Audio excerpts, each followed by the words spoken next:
नमस्कार, India voice देख रहे हैं आप। आपके साथ मैं हूं स्वीटी दीक्षित। सीधे चलेंगे जहां पे सीएम योगी आदित्यनाथ क्या कुछ कह रहे हैं, आपको सुनाते हैं। फिर तत्वा प्लास्टिक का ये लगातार ये निवेश नया हुआ है। ये निवेश ढेर सारे रोजगार और नौकरी को लेकर के भी आया है, साथ साथ विकास की एक नई बहार भी लेकर के आया है। जो क्षेत्र पहले बंजर रहता था, अव्यवस्था का शिकार होता था, जहां फसल नाम मात्र की हो पाती थी, आज वहां पर बड़े बड़े उद्योग लग रहे हैं, नौजवानों को रोजगार और नौकरी मिल रही है, महिलाओं को आर्थिक स्वावलंबन के साथ जुड़ने का अवसर प्राप्त हो रहा है और साथ साथ विकास की प्रक्रिया के साथ जुड़ करके हम उत्तर प्रदेश के विकास को देश के अग्रणी राज्यों की श्रेणी में लाने के लिए प्रतिबद्ध दिखाई देते हैं। यह उद्योग उसका एक प्रतीक के रूप में हम सबके सामने है। भाइयों बहनों, आज से 6 वर्ष पहले तक उत्तर प्रदेश में इस प्रकार के हालात नहीं थे। स्थितियां कठिन थी, कानून व्यवस्था की हालत बदतर थी, दंगे होते थे, अराजकता चरम पर थी और उन स्थितियों में कोई भी निवेशक प्रदेश में निवेश करने को तैयार नहीं था, क्योंकि जिन उद्यमियों ने पहले से अपना निवेश किया था, जब यही सुरक्षित नहीं थे तो नया निवेश कहां से आता। जो थे वही प्लान कर रहे थे। लेकिन आज पिछले 6 वर्ष के अंदर बेहतर कानून व्यवस्था की स्थिति ने व्यवसाय की सुगमता के लिए, ईज ऑफ डूइंग बिजनेस के लिए जो रिफॉर्म चाहिए थे, उन सबको करने के उपरांत आज जब सरकार ने निवेश का सरलीकरण करने का प्रयास किया, युवाओं को पीएम स्किल डेवलपमेंट मिशन के साथ जोड़ करके उनको विकास के साथ, टेक्नोलॉजी के साथ जोड़ने का कार्य किया, आज उसके बेहतर परिणाम हम सबके सामने आ रहे हैं। आपने फरवरी 2023 को उत्तर प्रदेश के इन्वेस्टर समिट को देखा होगा। ये इन्वेस्टर समिट उत्तर प्रदेश में अब तक इस वर्ष हमें 38 लाख करोड़ रुपए तक का निवेश के प्रस्ताव प्राप्त हो चुके हैं। भाइयों बहनों, 38 लाख करोड़ का मतलब आप जानते होंगे, 1 करोड़ 10 लाख से अधिक नौजवानों को सीधे सीधे नौकरी की गारंटी। आप सोचिए, जब नौजवान पहले नौकरी के लिए मुंबई जाता था, पंजाब जाता था, बेंगलुरु जाता था, हैदराबाद जाता था, चेन्नई जाता था, कोलकाता जाता था, आज उसको वहां जाने की आवश्यकता नहीं। आज हमारे उत्तर प्रदेश का नौजवान अपनी ऊर्जा और अपनी प्रतिभा को उत्तर प्रदेश के विकास के साथ जोड़कर के जब वो यही लगाएगा, उत्तर प्रदेश को देश की अग्रणी अर्थव्यवस्था बनाने से कोई रोक नहीं सकता है। उत्तर प्रदेश इस दिशा में आगे तेजी के साथ बढ़ रहा है। नौकरी और रोजगार की गारंटी सबको मिलनी चाहिए, लेकिन इसके लिए उन्हें उस रोक में पारंगत करना यह महत्वपूर्ण है और उसी प्रक्रिया को जोड़ने के लिए ही आज यहां पर मैं फिर एक बार आया हूं। यहां पर हमारा प्रयास होना चाहिए। मैंने जिला प्रशासन से भी कहा है, पहले भी कहा है, इंडस्ट्री की रिक्वायरमेंट क्या है और उस इंडस्ट्री की रिक्वायरमेंट के अनुसार आईटीआई को, पॉलिटेक्निक को, यहां के डिग्री कॉलेजेस को उस प्रकार के सर्टिफिकेट कोर्सेज के साथ, डिप्लोमा कोर्सेज के साथ जोड़ करके फिर उन नौजवानों को अगर हम उस रोजगार और नौकरी के साथ जोड़ने का प्रयास करते हैं, इसमें सरकार के द्वारा चलाई जाने वाली स्कीम का भी लाभ लेते हैं, तो उद्योग पर भी भार कम पड़ेगा, योजना भी सफल होगी और साथ साथ हमारा नौजवान नौकरी और रोजगार पाकर के परिवार खुशहाल होगा तो समाज खुशहाल होगा, समाज खुशहाल होगा तो प्रदेश और देश समृद्धि की ओर अग्रसर होगा। यह उसी की श्रृंखला है, वही प्रक्रिया को आगे बढ़ाने का एक प्रयास है और उसी प्रयास की श्रृंखला में आज हम सब यहां पर आए हैं। यहां पर सीपी मिल्क प्रोडक्ट्स के ज्ञान डेयरी के इस कार्यक्रम के साथ हम जोड़ने के लिए आज यहां पर आए हैं। भाइयों बहनों, यहां पे तो डेयरी लग रही है, दूध तो खरीदा जाएगा। अब इसके बाद नंबर आएगा कि 1 लाख परिवारों में गाय और भैंस आ जाए। इसके लिए उन्नत नस्ल के गाय और भैंस को रखना। आप सोचिए, दूध का फैट के हिसाब से पैसा मिलेगा और 53 रुपए के हिसाब से डेयरी दूध ले रही है, 53 रुपए लीटर के हिसाब से। लेकिन क्वालिटी होनी चाहिए, क्वालिटी के साथ कोई देगा, ये लोग दूध खरीदेंगे और उसको खरीदने के बाद फिर उस दूध को दूध के रूप में पैकिंग करेंगे, विभिन्न प्रकार के प्रोडक्ट बनाएंगे। तो 1 लाख परिवार सीधे सीधे रोजगार के साथ जुड़ेगा। दूसरा, उन गाय और भैंस के लिए अच्छा पौष्टिक आहार मिले, इसका भी उद्योग लगेगा। उसके लिए किसान की उपज को भी लोग खरीदेंगे। भूसा है, धान है, जौ है, मकई है, सरसों है, गन्ना है और भी जो चीजें हो सकती हैं, इन सबको खरीदेंगे। उसका भी दाम किसान को अच्छा मिलेगा और साथ साथ नौजवानों को जहां पर इनका फीड का प्रोडक्ट होगा, प्रोडक्शन होगा, वहां पर भी लोगों को नौकरी और रोजगार की ढेर सारी संभावनाएं बनेंगी। यानी एक साथ एक उद्योग लग रहा है तो अपने साथ अगल बगल अन्य कैसे उद्योगों को अपने साथ जोड़ करके एक चेन बना रहा है, जो उद्योग की एक नई श्रृंखला को आगे बढ़ाने का कार्य करेगा। लेकिन इसके लिए हम सबको भी सकारात्मक होना पड़ेगा। विकास में बाधक बनने की बजाय जो लोग बाधक हैं, अव्यवस्था फैलाते हैं, अराजकता फैलाते हैं, उन लोगों को से सावधान रहते हुए हमें उद्योग को चलने देना चाहिए। व्यवसाय की सुगमता सरकार दे रही है, सुरक्षा सरकार दे रही है, उद्योग लगाने के लिए सरकार इंसेंटिव भी दे रही है। निवेशक निवेश कर रहा है, यूथ को ट्रेनिंग के साथ जोड़ रहा है, कौशल विकास के साथ जोड़ रहा है। तो समाज की जिम्मेदारी भी बनती है कि हम भी एक सकारात्मक भाव के साथ इस प्रकार के निवेश का स्वागत करें। और आज तो सैजनवा, जिसके बारे में लोग कहते थे कि विकास नहीं हो सकता वहां पे, आज यहां पे अभी पिछले दिनों में तत्वा प्लास्टिक के शिलान्यास के उद्घाटन कार्यक्रम में आया था। इससे पहले क्योन डिस्टिलरीज के शिलान्यास में आया था और आज ज्ञान डेयरी के अत्याधुनिक प्लांट के उद्घाटन कार्यक्रम में मैं आया हूं। आज के इस अवसर पर यहां पर तेजी के साथ औद्योगिक निवेश के वातावरण को हम और तेजी के साथ आगे बढ़ाने का कार्य करेंगे। इस विश्वास के साथ आज जो गोरखपुर में ढेर सारी संभावनाएं बनी है विकास की, निवेश की, इंफ्रास्ट्रक्चर डेवलप हो रहा है, तो इसके साथ ही बहुत सारी संभावनाएं बन रही। गीडा का विस्तार हो रहा है। जो गीडा पहले यहां पर सैजनवा के कुछ गांवों तक सीमित था, आज हम इसका विस्तार करते करते धूलिया पार तक लेके जा रहे हैं। आप सोचिए, पूर्वांचल एक्सप्रेसवे का, गोरखपुर लिंक एक्सप्रेसवे का निर्माण हो रहा है और इस लिंक एक्सप्रेसवे के निर्माण के साथ उसके दोनों तरफ उद्योग लगेंगे तो यहां उद्योग ढेर सारी नौकरी और रोजगार की संभावनाओं को आगे बढ़ाने का कार्य करेगा। एक कार्य जो प्रशासन को पूरी मुस्तैदी के साथ समय बनाए रखना पड़ेगा। एक कि किसी भी स्थिति में किसी भी उद्यमी को कोई संकट न हो, कोई कष्ट न हो, इस पर ध्यान देना। लेकिन साथ साथ स्थानीय युवाओं के स्किल डेवलपमेंट के लिए और इंडस्ट्री की रिक्वायरमेंट के अनुसार उनको ट्रेनिंग देने के कार्यक्रम के साथ हमें जोड़ना पड़ेगा।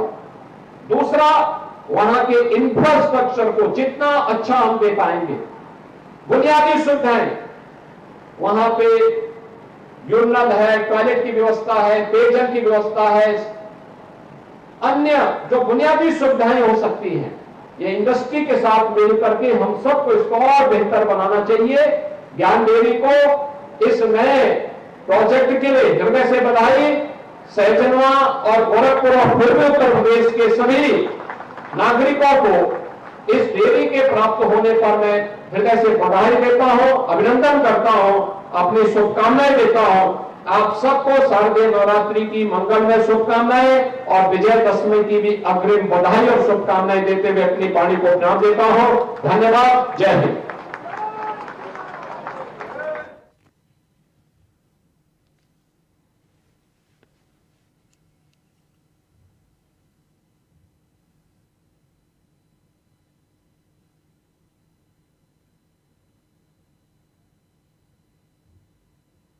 दुग्ध विकास योजना का लोकार्पण यहाँ पे सीएम योगी आदित्यनाथ ने किया है। गोरखपुर से सीधे आप सीएम योगी आदित्यनाथ को सुन रहे थे कि किस तरीके से यूपी विकास कर रहा है और आगे किस पथ पर यूपी को ले जाना है, तमाम जानकारी वो पहुंचा रहे थे। रोजगार के क्षेत्र में किस तरीके से यूपी आगे जा रहा है और धीरे धीरे करके तमाम वो सीढ़ियां हैं विकास की जो यूपी चल रहा है। इसके साथ उन्होंने कहा था कि आज से 6 साल पहले इस तरीके का कोई भी विकास यूपी में देखने को नहीं मिल रहा है और जो पहले मुमकिन नहीं था वो अब मुमकिन हो पाया है यूपी में।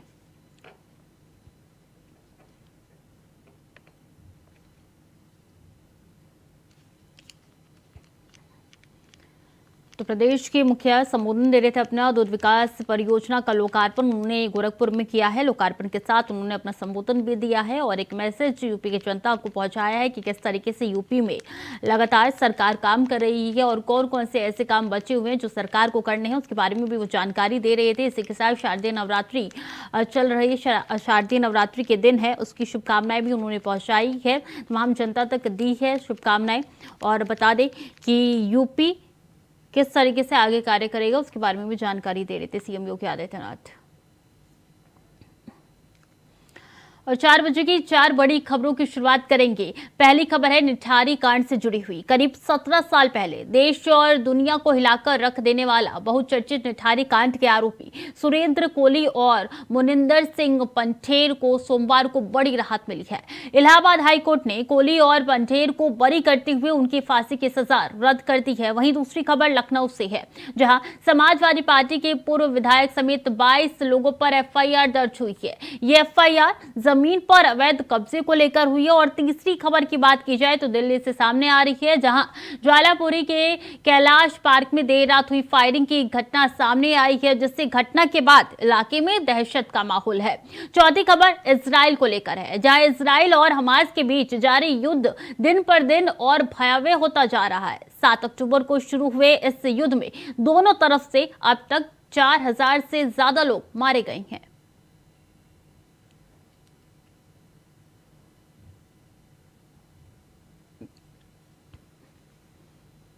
करीब 17 साल पहले देश और दुनिया को हिलाकर रख देने वाला बहुचर्चित निठारी कांड के आरोपी सुरेंद्र कोली और मुनिंदर सिंह पंठेर को सोमवार को राहत मिली है। इलाहाबाद हाईकोर्ट ने कोली और पंठेर को बरी करते हुए उनकी फांसी की सजा रद्द कर दी है। मुनिंदर सिंह पंठेर की वकील मनीषा भंडारी ने इस बारे में जानकारी दी है और उन्होंने कहा है कि हाईकोर्ट ने पंठेर को फांसी की सजा वाले दोनों मामलों में बाइज्जत बरी कर दिया है। पंठेर के खिलाफ कुल 6 मामले थे, जिनमें से 2 में फांसी की सजा सुनाई गई थी। उन्होंने बताया कि सुरेंद्र कोली को भी हाईकोर्ट में दायर सभी अपीलों में बरी कर दिया गया है। तो 2006 का यह हत्याकांड है, जिसके बाद से बता दें कि लगातार उनको फांसी की सजा भी सुनाई गई थी निचली अदालत ने, और इसी अदालत को चुनौती देते हुए हाईकोर्ट का रुख यहां पे आरोपियों ने किया था, जिसके बाद से उनको अब ये फैसला निकल के आया है सोमवार को कि उनको बरी कर दिया गया है। और ऐसे में कई सवाल भी खड़े हो रहे हैं, लेकिन ताजा जानकारी यही है कि सुरेंद्र कोली और उनके मालिक यानी कि मुनिंदर सिंह कंठोरी को बरी कर दिया गया है। उनके वकील ने तमाम जानकारी देते हुए बताया है कि कई ऐसे मामले हैं जिनको लेकर बरी कर दिया गया है। 2006 का ये चर्चित हत्याकांड जिसने सबको सन कर दिया था, जिसने सबके रोंगटे खड़े कर दिए थे, और ऐसे में देखिए इस में बयान निकल के अब हाईकोर्ट का सामने आया। उन्होंने बरी कर दिया है तमाम आरोपियों को। 2 आरोपी है जिनको बरी कर दिया गया है हाईकोर्ट की तरफ से। वहीं गृह मंत्री अमित शाह ने छत्तीसगढ़ में रैली करके कांग्रेस सरकार पर निशाना साधा। क्या कुछ कहा उन्होंने, आइए सुनते हैं। कटकी लेने का काम किया है मित्रों, ये भूपेश बघेल सरकार कटकी और बटकी की सरकार है। हमें यहां विकास करने वाली सरकार चाहिए, मोदी जी के नेतृत्व में आगे ले जाने वाली सरकार थी। ढेर सारे वादे किए, प्रत्येक महिला को महतारी सम्मान योजना देना था। भूपेश बाबू क्या हुआ? मुफ्त 4 गैस के सिलेंडर देने थे। भूपेश बाबू क्या हुआ? 50,000 अतिरिक्त शिक्षक बढ़ने थे। भूपेश बाबू क्या हुआ? शहरी क्षेत्रों में संपत्ति कर 50% कम करने का वादा किया था। क्या हुआ? ये भूपेश बघेल, उनके शासन में छत्तीसगढ़ में ना दलित खुशहाल है, ना आदिवासी खुशहाल है, ना ओबीसी खुशहाल है, पिछड़ा भी खुशहाल नहीं है।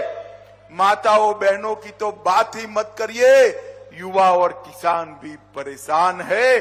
खुशहाल है तो गांधी परिवार अकेला खुशहाल है और कोई।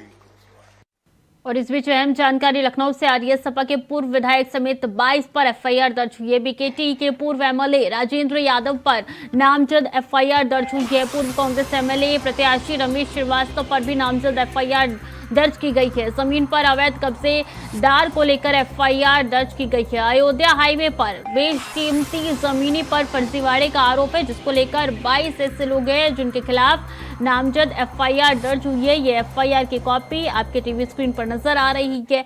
22 ऐसे पूर्व कांग्रेस एमएलए प्रत्याशी रमेश श्रीवास्तव के साथ लोग हैं जिनके खिलाफ एफआईआर दर्ज हुई है। और बता दें कि जमीन पर अवैध कब्जे को लेकर ये एफआईआर दर्ज की गई है। इससे पहले भी तहरीर मिली थी, लेकिन तब एफआईआर दर्ज नहीं हुई थी। अब एफआईआर दर्ज हो चुकी है। आगे की जांच पड़ताल जल्द शुरू की जाएगी। शुभम पांडे इसी खबर पर ज्यादा जानकारी के साथ जुड़ चुके हैं। शुभम, सिर्फ ये 22 नाम है या धीरे धीरे ये आंकड़ा बढ़ सकता है? ये बिल्कुल बता दें कि फर्जीवाड़ा दस्तावेज लगा करके जमीन पर जो है कब्जा किया गया है। लखनऊ में पूर्व विधायक जो है बीजेपी के विधायक हैं राजीव कुमार, उनकी तरफ से ये कब्जा किया गया है फर्जी दस्तावेज लगा करके। और कहा जा सकता है कि जो पीड़ित है सुरेंद्र कुमार, उसकी तरफ से चिन्हित के पास उसकी जमीन है, वहाँ तरफ से चिन्हित के पास उसकी जमीन है, वहाँ पर उसकी पुश्तैनी जमीन है। पुश्तैनी जमीन पर उसका जो है पुश्तैनी जमीन पर विधायक की तरफ से व उनके गुर्गों की तरफ से कब्जा किया गया है। साफ कहा जाता है जिस तरीके से लगातार जो अवैध कब्जों के मामले सामने आते हैं, वहीं ताज़ा मामला लखनऊ से सामने आया है कि पूर्व विधायक सपा के जो है उनकी तरफ से कब्जा कर लिया गया है। वहीं अगर बात कर लेते हैं कि तो पुश्तैनी जो जमीन है उसका खसरा संख्या जो है 70, 71, 74, 75 ये पीड़ित के खसरा संख्या है। उन पर जो है अपना नाम दर्ज करा करके कहा जा सकता है कि फर्जी हेराफेरी करके जो है एक मामला सामने आया, जिसको लेकर के पीड़ित ने तहरीर दी थी। तहरीर के आधार पर मुकदमा जो है पंजीकृत किया जा चुका है। अब देखना यह होगा कि विभागीय कार्रवाई किस तरीके से करती है, पुलिस जो है किस तरीके से कार्रवाई करती है। लगभग बताया जा सकता है कि 22 लोग जो है नामजद किए गए हैं। उसमें जो है रमेश श्रीवास्तव जो है कांग्रेस से चुनाव लड़े थे, उनकी अब वो हाल ही में सपा में शामिल हुए हैं। ये सभी लोग मिलकर के कह सकता है एक बड़ा फर्जीवाड़ा जो है सामने आया, जिसमें फर्जी दस्तावेज लगा करके अवैध तरीके से जमीन पर कब्जा किया गया है। जब पीड़ित ने इसकी आवाज़ उठाई तो पीड़ित की तरफ से साफ कहा बताया गया है कि उसको जो है जान से मारने की धमकी जो है दी गई है। उसके बाद उसने चिन्हित थाने पर अपनी जो तहरीर है वो दिया था। तहरीर के बाद पुलिस ने मुकदमे को पंजीकृत कर लिया है। और कब तहरीर दिया गया था और एफआईआर कब दर्ज हुई है? कितना समय लगा एफआईआर दर्ज होने में तहरीर के बाद? जी बिल्कुल कह सकते हैं जिस तरीके से एक बड़ा मामला सामने आया था, बड़े मामले को लेकर के विधायक की जिस तरीके से समाजवादी पार्टी के विधायक व अलग अलग चेहरे शामिल थे, उसको लेकर के जब बड़ा मामला होता है तो अधिकारी भी जांच पड़ताल करते हैं। जांच पड़ताल करने के बाद जब अधिकारियों की तरफ से जांच की गई, जांच में जब सभी लोग कहीं ना कहीं संलिप्त पाए गए, तब जाकर के एफआईआर दर्ज हुई। क्योंकि 420 और 406 संगीन धाराओं में मुकदमा दर्ज किया गया। जाहिर सी बात है 420 की जो धाराएं होती उन सभी धाराओं में मुकदमा दर्ज करने से पहले विभाग जो है पहले जांच पड़ताल करता है। जांच पड़ताल के बाद राजेंद्र यादव पूर्व विधायक है सपा के, वो जुड़ चुके ही हैं। ये सपा के ही एमएलए है पूर्व, देखिए उनके खिलाफ एफआईआर दर्ज हुई है। हाँ बोलिए, आवाज आ रही है आपको? जी जी जी। ये क्या हो रहा है? समाजवादी पार्टी के कई ऐसे विधायक हैं जिनके खिलाफ केस दर्ज हुआ है। मैडम, ये जो है बिल्कुल फर्जी है। हाँ। मेरे नाम न कोई जमीन है, न मेरे नाम कहीं कोई लैंड है। खाली ये प्रोपोगंडा बदनाम करने के लिए समाजवादी पार्टी के लोग हैं, इसलिए ऐसा किया जा रहा है। लेकिन पीड़ित के द्वारा तो कहा जा रहा है कि आपने अवैध कब्जा करवाया है और 22 और नामजद ऐसे लोग हैं। हाँ, तो जो लोग हैं कब्जेदार उनके खिलाफ करें। हमसे जब उससे कोई लैंड ही नहीं मेरे नाम है। आप कहीं से रजिस्ट्री ऑफिस से कहीं से पता लगे मेरे नाम कोई लैंड है क्या? तो नाम कैसे निकल के आ रहा है फिर? यही तो मेरी कुछ समझ नहीं है। मैं अपने लायर के यहाँ खड़ा हूँ, लायर से बात कर रहा हूँ कि ये क्या किया जाए इसमें। हाँ, जानकारी कब मिली है आपको इस बात की? अभी मिली 1 घंटे पहले। इससे पहले नहीं कोई जानकारी थी नहीं, आपके पास? कोई जानकारी नहीं। तो ऐसे कैसे, मतलब सपा के पूर्व विधायक भी इसमें हैं और इसके साथ कांग्रेस के भी पूर्व एमएलए है, मतलब इतने लोगों के खिलाफ कैसे? अरे वो बिल्कुल फ्रॉड है। हम जो कौन फ्रॉड कर रहा है? कौन? ये जो FIR कर रहा है। कौन FIR कर रहा है? क्या आपसे उसकी बातचीत नहीं हुई? नहीं, मेरी कोई बात ही नहीं हुई। तो फिर ऐसे कैसे कोई FIR कर देगा? मेरी तो यही जानकारी में आ रहा कि कैसे हुई। मेरी कोई बात आज तक किसी मामले में हुई नहीं, कहीं कोई बातें नहीं है। और आज मैं देख रहा हूँ मेरे खिलाफ FIR कर। तो क्या ये अयोध्या की जो हाईवे वाली जमीन है ये आपके नाम नहीं है? ना, कुछ नहीं। पर ये हमारे पास तो लिस्ट है FIR की, इसमें कई ऐसे FIR की लिस्ट है। तो उससे कहिए कि हमारी कोई अगर रजिस्ट्री है, कोई जमीन है, तो उनके विधायक जी के नाम कागज दिखावें। हाँ, पुलिस कार्रवाई तो अब शुरू करेगी। क्या सहयोग करेंगे आप पुलिस को कार्रवाई में? जो भी हमारे लायक सहयोग हम तो करेंगे। हम खुद ही उनके खिलाफ 420 का मुकदमा दर्ज कराएंगे अगर हमारे मानहानि का। हाँ, 420 तो आपके खिलाफ केस दर्ज हुआ है। न, हम मानहानि का मुकदमा दर्ज कराएंगे उनके खिलाफ। हाँ, कैसे? जो हमारे खिलाफ कोई है नहीं जमीन, तो ये कैसे हमको मतलब बना रहे हैं? आपके साथ 22 ऐसे लोग हैं जिनके खिलाफ नामजद। अब 22 लोगों से हमसे कोई मतलब नहीं है। हाँ, तो इसके खिलाफ अपना करें, मगर ये हमारा नाम जो दिया ये बहुत गलत है। कहा यह जा रहा है कि इनके साथ मिलके पहले गुटबाजी हुई, उसके बाद पूरी प्लाटिंग हुई, जिसके बाद से कब्जा किया गया है। नहीं, कोई प्लाटिंग हमने की नहीं। अगर पुलिस की कार्रवाई में सही निकल गया तो आपका अगला कदम? तो हम इसके लिए भुगतोगी होंगे। ठीक है। हाँ, ठीक है, बहुत बहुत शुक्रिया आपका हमारे साथ जुड़ने के लिए, अपना पक्ष रखने के लिए। तो राजेंद्र यादव हमारे साथ जुड़े थे जिनके खिलाफ ये केस दर्ज हुआ था और जमीन पर अवैध कब्जेदार को लेकर ये FIR दर्ज हुई है। बता दें कि उनका साफ तौर पे कहना है कि ऐसा कोई भी मेरे खिलाफ सबूत नहीं मिलेगा। लगातार हमारे साथ शुभम बने हुए। शुभम, आपने भी सुना राजेंद्र यादव का कहना है कि ऐसा मुमकिन ही नहीं है। जब बिल्कुल कह सकते हैं जिस तरीके से विधायक राजेंद्र कुमार हैं, उनकी चर्चाएं जो अक्सर रहती है। अगर बीकेटी विधानसभा में जब वो विधायक थे उसके बाद से लगातार कहीं ना कहीं वो चर्चा में रहे हैं और कई मामले ऐसे रहे हैं कि जैसे खनन के जैसे काम हो और अवैध तरीके से कई सारे काम में लगातार शामिल रहे हैं। उसके बाद ये एक बड़ा कारनामा सामने आया है और कई मामलों में वो बाकायदा जो है पेपर पर भी रहे हैं। साफ कह सकते हैं कई मामले उनके ऊपर दर्ज भी हैं, लेकिन ऊंची पहुँच और कह सकते हैं कि समाजवादी पार्टी से इतना अच्छा रिश्ता है उनका, जिसकी वजह से वो लगातार जो है कहीं ना कहीं बच जाता है। एक बार फिर जो है एक अवैध कब्जे का जो मामला सामने आया है, उनके द्वारा लगातार कहा जाता है कि अपना खुद का कार्यालय बना करके वहां पर कब्जा किया गया था। समाजवादी पार्टी के जो राजेंद्र कुमार हैं उनकी तरफ से लगातार ऐसे कई मामले तो कह रहे हैं कि कागज में कोई प्रूफ है ही नहीं, मेरा नाम निकाल के दे दीजिए।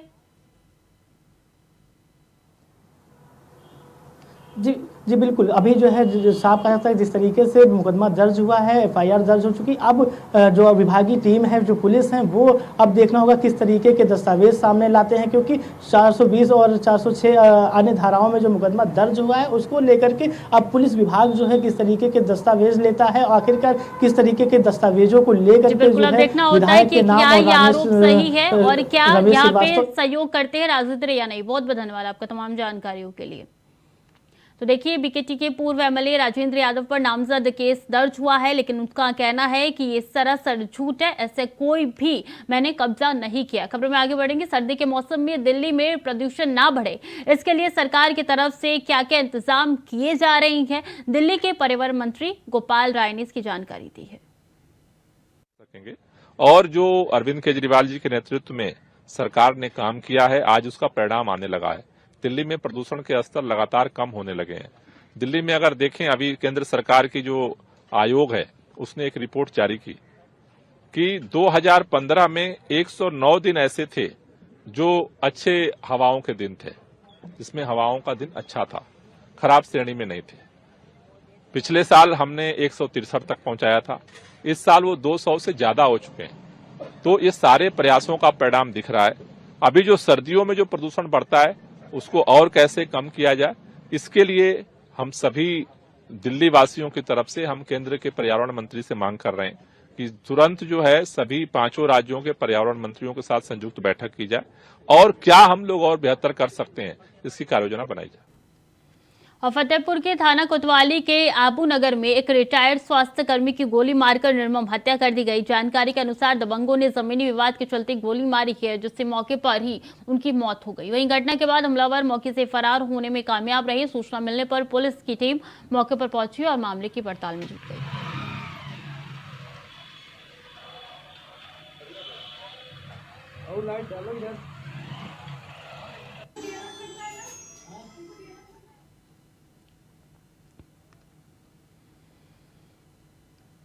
खबर महोबा से है, जहां एक छात्र से छेड़खानी का विरोध करने पर दबंगों ने पीड़िता के परिजनों पर फायरिंग कर दी। इस फायरिंग में पीड़िता की दादी, चाचा, चाची सहित 10 लोग घायल हो गए हैं, जिनमें से 7 लोगों को गंभीर अवस्था में जिला अस्पताल लाया गया है। घायलों में 5 महिलाएं भी हैं और सभी का इलाज इमरजेंसी वार्ड में किया जा रहा है। वहीं घटना की सूचना मिलते ही एसपी सहित स्थानीय पुलिस मौके पर पहुंच गई है।